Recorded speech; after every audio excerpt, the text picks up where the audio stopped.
इसकी तैयारी कहाँ से करें? हम पास नहीं हो सकते।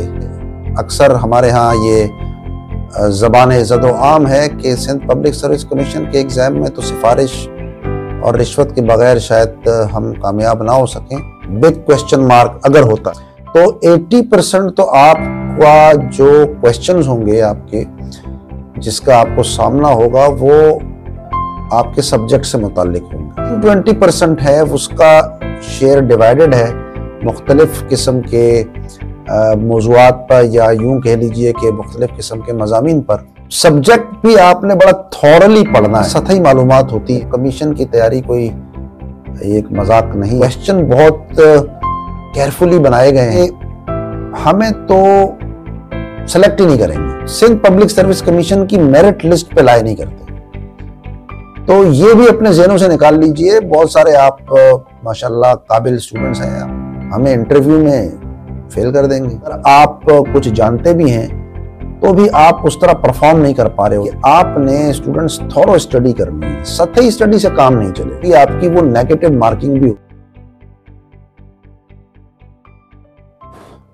अस्सलाम वालेकुम viewers, Sindh public service commission के एग्जाम को लेकर बहुत सारी वरीज परेशानियां हमारे जहनों में होती हैं जब हम as a candidate Sindh public service commission के किसी एग्जाम में अपेयर होते हैं। इन वरीज में इम्तिहान बहुत मुश्किल होता है। इसकी तैयारी कहाँ से करें? हम पास नहीं हो सकते।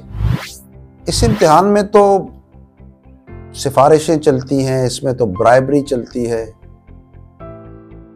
ये वो तमाम बातें हैं, ये वो तमाम उलझनें हैं जो सिंध पब्लिक सर्विस कमीशन के एग्ज़ाम को लेकर हमारे जहनों में अक्सर होती हैं।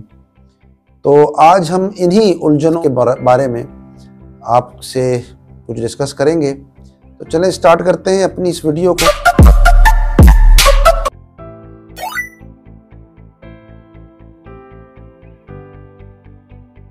Students, Sindh public service commission exam को लेकर बहुत सारी मिथ है, रियलिटी भी हो सकती हैं। जैसे कि अक्सर हमारे यहाँ ये ज़बान इज़्ज़त आम है कि सिंध पब्लिक सर्विस कमीशन के एग्ज़ाम में तो सिफारिश और रिश्वत के बगैर शायद हम कामयाब ना हो सकें। होता होगा, मेरे पास कोई एविडेंस नहीं है, लेकिन अगर ये होता भी है तो ये व्यूअर्स बहुत रेयर होता है, अगर होता है। बिग क्वेश्चन मार्क अगर होता है। सबसे पहले तो आपको हम ये बता दें कि आप जिस भी सब्जेक्ट में अपेयर हो रहे हैं, सपोज आप एज ए लेक्चरर हो रहे हैं तो आपका कोई सब्जेक्ट होगा, आप असिस्टेंट डायरेक्टर की पोस्ट पर हैं तो आपका एक सब्जेक्ट बनता है। और अगर आप हाई स्कूल टीचर के लिए जॉब आपने अप्लाई की और कमीशन में अपेयर हो रहे हैं एज ए कैंडिडेट, तो वहाँ पर भी आपका एक सब्जेक्ट बनता है। तो 80% तो आपका जो क्वेश्चंस होंगे आपके, जिसका आपको सामना होगा, वो आपके सब्जेक्ट से मुताल्लिक होंगे। जो रिमेनिंग 20% है उसका शेयर डिवाइडेड है मुख्तलिफ किस्म के मौज़ूआत पर, या यूं कह लीजिए कि मुख्तलिफ किस्म के मज़ामीन पर, जिनमें करंट अफेयर्स, जिनमें Pakistan studies, Islamic studies, daily routine science और जर्नल नॉलेज। तो इन तमाम चीज़ों से मुताल्लिक बाकी रिमेनिंग 20% का जो पोर्शन है सिंध पब्लिक सर्विस कमीशन के टेस्ट पेपर का, वो इस पर मुश्तमिल होता है। यहाँ मैं आपको ये बता दूं कि अगर आपका मजमून है, सपोज आपका मजमून, आप असिस्टेंट डायरेक्टर की पोस्ट पर आपने अप्लाई किया है, या आपने लेक्चरर इन एजुकेशन की पोस्ट पर अगर आपने अप्लाई किया है, या आपने हाई स्कूल टीचर के लिए अप्लाई किया है, तो आपका जो बेसिक सब्जेक्ट है वो एजुकेशन होगा। एजुकेशन, या अगर आपने असिस्टेंट डायरेक्टर के लिए अप्लाई किया है तो एजुकेशनल एडमिनिस्ट्रेशन में आपने मास्टर्स किया हुआ होगा, तभी आप एलिजिबल होंगे। सब्जेक्ट भी आपने बड़ा थॉरली पढ़ना है। असल में हमारे पास सतही मालूमात होती हैं, हम बहुत एज एवरेज हर चीज़ को लेके चलते हैं, लेकिन जब कमीशन की तैयारी कोई एक मजाक नहीं है, इसके लिए आपको संजीदा होकर संजीदा पढ़ना पड़ता है। तो आप अपने सब्जेक्ट की बिल्कुल थॉरो नॉलेज आपके पास होनी चाहिए, डीप नॉलेज होनी चाहिए। सतही नॉलेज से बिल्कुल काम नहीं चलेगा। मैं इसकी एक एग्जांपल आपको दे दूं कि जैसे ये आपको नज़र आ रहा है एक क्वेश्चन, अगर आप इस क्वेश्चन को ज़रा गौर से देखें तो ये रहा कि जी ये जो प्रैग्मेटिज्म या फ़लसफ़ा अमलियत जिसे हम कहते हैं, इसके बानी कौन है।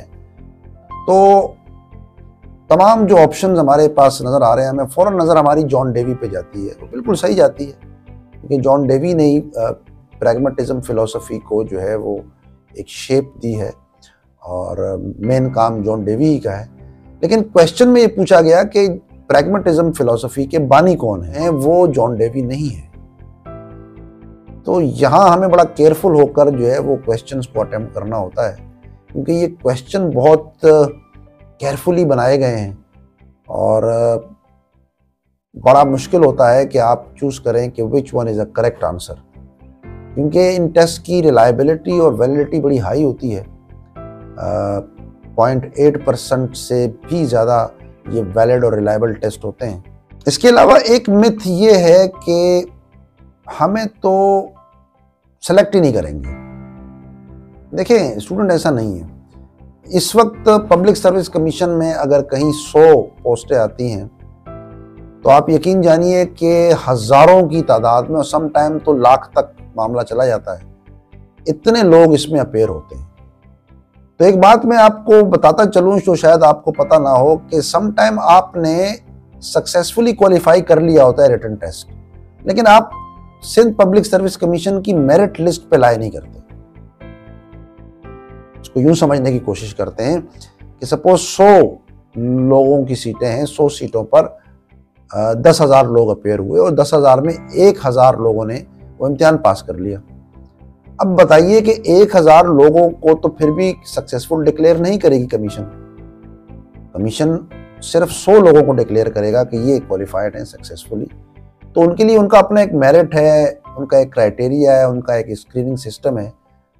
तो उस सिस्टम से गुजर कर वो फाइनल जो 100 लोग होंगे उनकी लिस्ट वो पब्लिक करेंगे कि these are 100 peoples who successfully qualified written test of Sindh public service commission for the post of assistant director और लेक्चरर और any other post which you have applied. तो ये भी अपने ज़हनों से निकाल लीजिए। बहुत सारे आप माशाल्लाह काबिल स्टूडेंट्स हैं, आप लोग क्वालिफाई कर लेते हैं, लेकिन फिर भी आप के ज़हन में ये एक गिल्ट होता है कि शायद आप फेल हो गए हैं या आपको फेल कर दिया गया है। ज़रूरी नहीं है कि ऐसा हुआ हो, आपने पास भी किया होगा लेकिन आप उनकी मेरिट पे नहीं आ रहे। एक दूसरी मिथ जो कंसीडर की जाती है कि अगर हमने रिटन टेस्ट क्वालिफाई कर भी लिया तो क्या हमें इंटरव्यू में फेल कर देंगे। स्टूडेंट याद रखिएगा कि टेस्ट बुनियादी तौर पर 2 तरह के होते हैं, एक एबिलिटी टेस्ट और एक पर्सनालिटी टेस्ट। एबिलिटी टेस्ट जो आप देते हैं यहाँ पर, ये भी एक एबिलिटी टेस्ट की एक टाइप है। There are 3 different types of ability test: aptitude test, intelligence test and achievement test. तो आपका जो ये टेस्ट है ये एबिलिटी टेस्ट में लाया करता है। एबिलिटी टेस्ट के ये रूल्स हैं कि असेसर और असेसी दोनों को मालूम होना चाहिए कि सक्सेस क्राइटेरिया क्या होगा और क्या पूछा जाएगा और मेयार क्या होगा।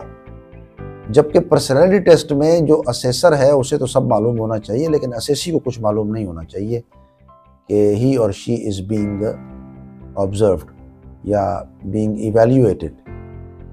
तो जब आपका इंटरव्यू है ये पर्सनैलिटी टेस्ट के ज़िम्मे में आता है एक किस्म का, क्योंकि बहुत सारी चीज़ें आपकी यहाँ नोट की जाती हैं। आपकी अपीयरेंस, आपका कॉन्फिडेंस, आपकी रैपिड रिस्पांस जवाब देने का।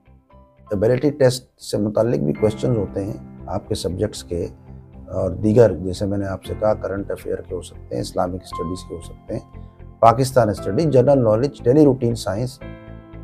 लेकिन इसमें इनसे हटकर भी आपकी बहुत सारी चीज़ें इवेल्युएट की जा रही होती हैं, असेस की जा रही होती हैं। तो इसमें सबसे अहम बात यह कि आपने कूल एंड काम रहना है और आपने जो है वो, अगर आप कूल काम रहेंगे तभी आप अपना कॉन्फिडेंस बरकरार रख पाएंगे। अदरवाइज आप अपना कॉन्फिडेंस लूज कर जाते हैं और आप स्ट्रेस में आ जाते हैं, उस तरह परफॉर्म नहीं कर पा रहे होते जिस तरह परफॉर्म आपको करना चाहिए। सबसे अहम बात जो मैंने आपसे पहले भी की कि आपने स्टूडेंट्स थॉरो स्टडी करनी है, सतही स्टडी से काम नहीं चलेगा, क्योंकि यहाँ जो आइटम्स हैं यानी क्वेश्चंस जो हैं वो बहुत हाईली रिलायबल और हाईली वैलिड क्वेश्चंस हैं और बहुत मुश्किल होता है कि करेक्ट आंसर को चूज़ करें आप। और अगर आप अपने सब्जेक्ट की बात करते हैं तो सब्जेक्ट आपने एज ए स्टूडेंट तो पढ़ा होगा, लेकिन अब आपने उसकी स्टडी एज ए रिसर्चर करनी है। अगर आप एज ए रिसर्चर अपने मजमून को दोबारा उसकी स्टडी करना शुरू करें, बहुत बारीक से बारीक चीज़ भी अपने किसी भी टॉपिक की, किसी भी मौजू की आपको पढ़नी पड़ेगी। मुख्तलिफ डेट्स, मुख्तलिफ थ्योरीज, मुख्तलिफ लॉस, बहुत कुछ आपको पढ़ना पड़ेगा, तभी आप इस काबिल होंगे कि आप इस एग्ज़ाम को सक्सेसफुली क्वालिफाई करें।